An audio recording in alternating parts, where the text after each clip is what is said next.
అనంత కళ్యాణ గుణసంపన్నుడైన శ్రీకృష్ణస్వామి భగవల్లక్షణాలను మరింత ఆనందపు పొంగుతో అభివర్ణించి మురిసిపోతున్నాడు పోతన.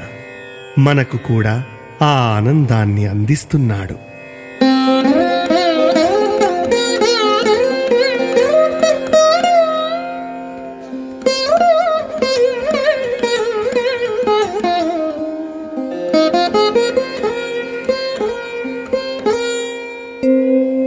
క్షంతకు కాళియోరగ విశాల ఫణోపరినర్తన క్రియారంతకు ఉల్లసన్మగధరాజ చతుర్విధ ఘోర వాహిని హంతకు ఇంద్రనందన నియంతకు సర్వచరాచరావళీమంతకు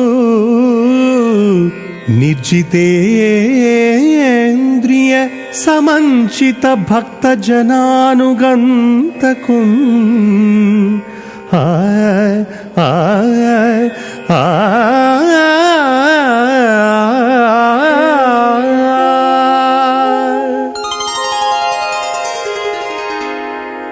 నల్లని ఆ సామి ఎట్టివానినైనా క్షమించే హృదయ వైశాల్యం కలవాడు.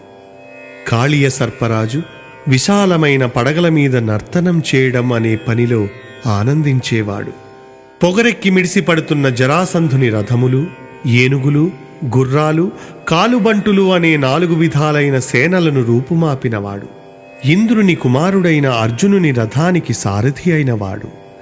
సమస్తమైన ప్రాణికోటికి, కదలకుండా నిలిచి ఉండే జడపదార్థాల సముదాయానికి భావింపదగినవాడు. ఇంద్రియాలను తమ అదుపులో ఉంచుకునే యోగులైన గొప్ప భక్తుల వెంటనంటి మెలిగేవాడు. అట్టి నీలవర్ణ శోభితుడైన కన్నయ్యకు నా కావ్యాన్ని అంకితం ఇస్తున్నాను.